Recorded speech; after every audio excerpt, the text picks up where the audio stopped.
Nahum, chapter 1. The burden of Nineveh, the book of the vision of Nahum the Elkoshite. God is jealous, and the Lord revengeth. The Lord revengeth, and is furious. The Lord will take vengeance on his adversaries, and he reserveth wrath for his enemies.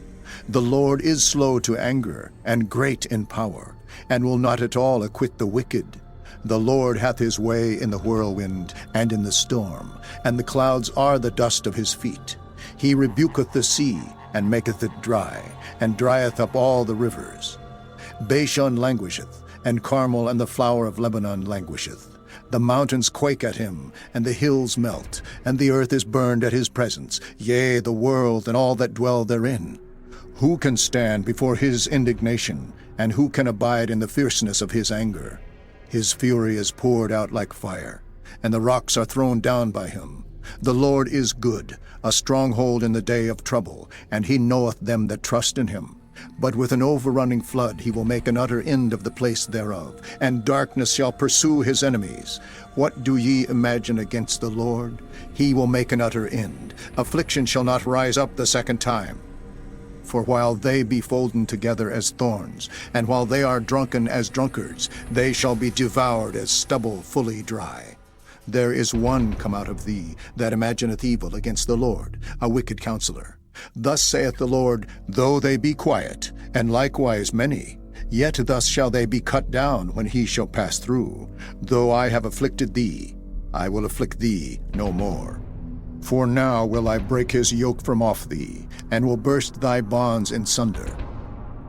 And the Lord hath given a commandment concerning thee, that no more of thy name be sown. Out of the house of thy gods will I cut off the graven image and the molten image. I will make thy grave, for thou art vile. Behold upon the mountains the feet of him that bringeth good tidings, that publisheth peace. O Judah, keep thy solemn feasts, perform thy vows, for the wicked shall no more pass through thee. He is utterly cut off. Chapter 2. He that dasheth in pieces is come up before thy face. Keep the munition, watch the way, make thy loins strong. Fortify thy power mightily, for the Lord hath turned away the excellency of Jacob as the excellency of Israel. For the emptiers have emptied them out, and marred their vine branches. The shield of his mighty men is made red. The valiant men are in scarlet. The chariots shall be with flaming torches in the day of his preparation, and the fir trees shall be terribly shaken. The chariots shall rage in the streets. They shall justle one against another in the broad ways. They shall seem like torches. They shall run like the lightnings. He shall recount his worthies. They shall stumble in their walk. They shall make haste to the wall thereof, and the defense shall be prepared. The gates of the rivers shall be opened, and the palace shall be dissolved.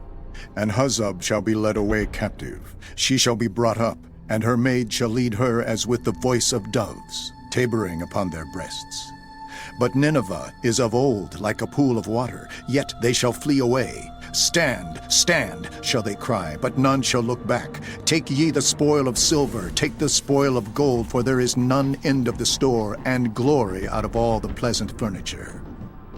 She is empty, and void, and waste, and the heart melteth, and the knees smite together, and much pain is in all loins. And the faces of them all gather blackness. Where is the dwelling of the lions, and the feeding place of the young lions? Where the lion, even the old lion, walked, and the lion's whelp, and none made them afraid? The lion did tear in pieces enough for his whelps, and strangled for his lionesses, and filled his holes with prey, and his dens with ravin.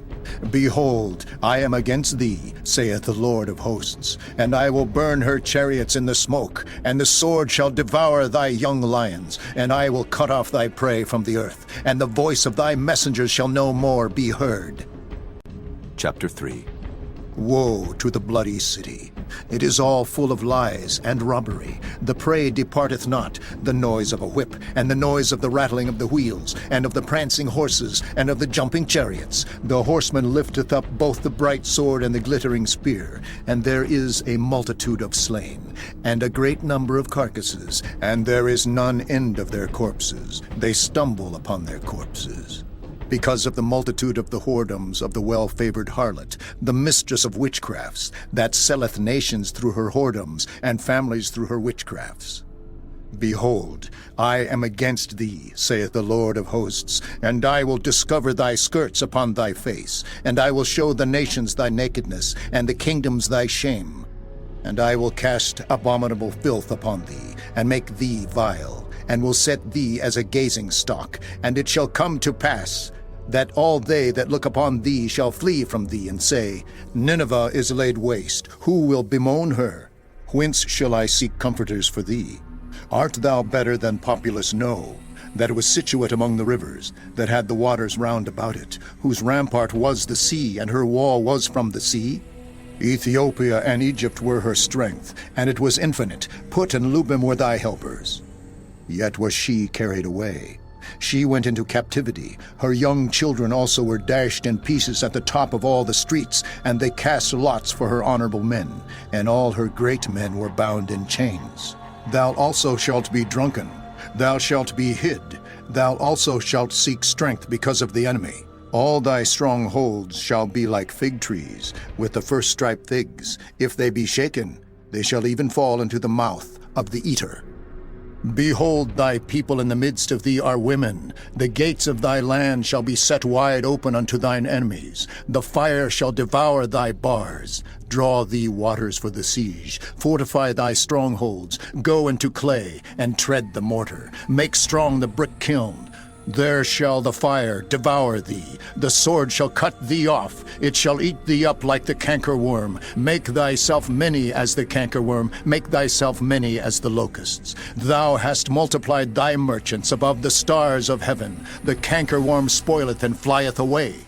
Thy crowned are as the locusts, and thy captains as the great grasshoppers, which camp in the hedges in the cold day. But when the sun ariseth, they flee away, and their place is not known where they are. Thy shepherds slumber, O king of Assyria. Thy nobles shall dwell in the dust. Thy people is scattered upon the mountains, and no man gathereth them. There is no healing of thy bruise. Thy wound is grievous. All that hear the bruit of thee shall clap the hands over thee. For upon whom hath not thy wickedness passed continually?